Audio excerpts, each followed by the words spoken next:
Hi, I'm Dan Smith, and I'm going to show you how to play Just the Two of Us. This is part 2 of from my first video about Just the Two of Us, where I play the chords very simply, just on the first 3 frets. But now, if you want to go to the next level, we're going to play those same chords higher up on the neck with some kind of more advanced fingerings, or what we call chord voicings. So these aren't different chords, they're just different ways of playing the same chords. So I'm going to just go through the chord progression a little bit and sing with it a little bit, and then we'll break it down piece by piece. So it goes like this. I see the crystal raindrops fall, and the beauty of it all is when the sun comes shining through to make those rainbows in my mind. And I think of you sometime, and I want to spend some time with you. So those chords are C major 7th. This one's a little different, right?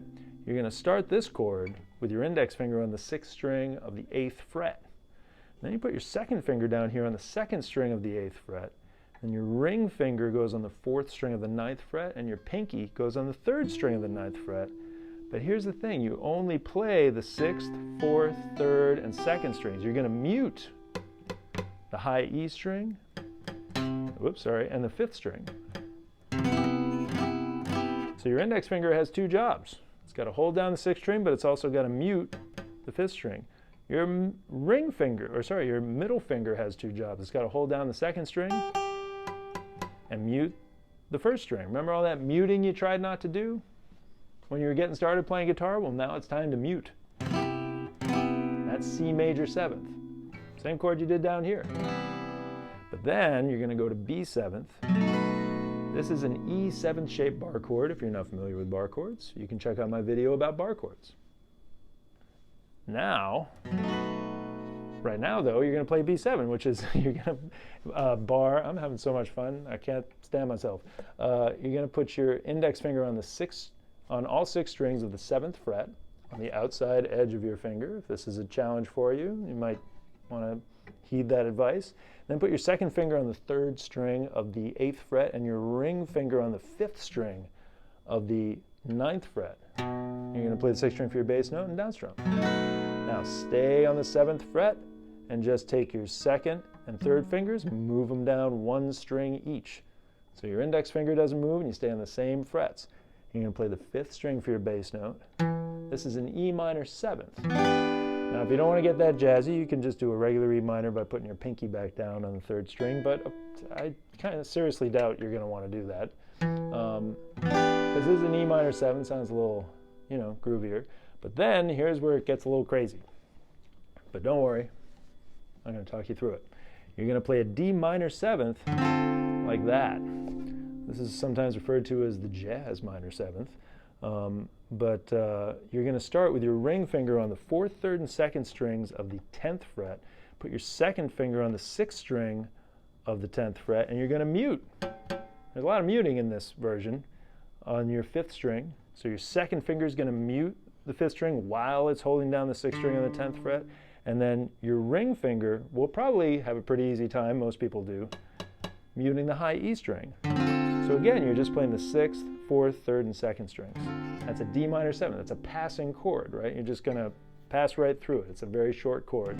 And then you're going to go to this chord. This is G 7th, which is kind of based on a C chord. If you haven't seen this before, think about a C chord down here, and then add your pinky to the 3rd string on the 3rd fret, but then take that whole shape and slide it up until your ring finger's on the 10th fret, which means that your second finger is going to be on the 4th string of the 9th fret, and your ring finger should stay on the 5th string, by the way.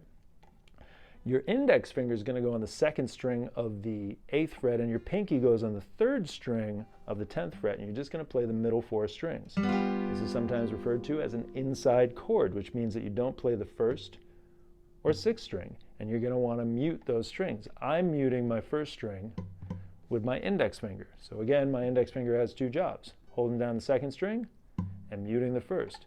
And then you can use your thumb to mute the 6th string. So that's G7. So timing-wise, it's 2 beats for C major 7th, 2 beats for B7, 2 beats for E minor 7th, and then 1 beat for D minor 7th, 1 beat for G7, and then you go back and do the whole thing again. C major 7th, B7, but then you hang on to B minor 7th for 4 beats. And this is where you can start to integrate some lead. Because there's a big fat space there.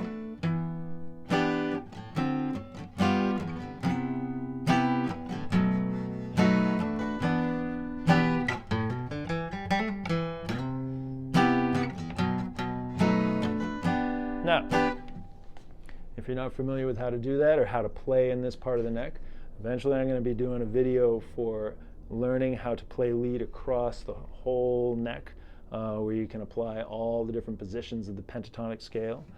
So stay tuned for that.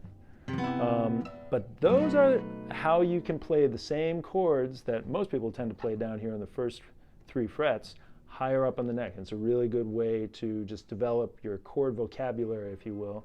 But that's just the 2 of us. By Bill Withers.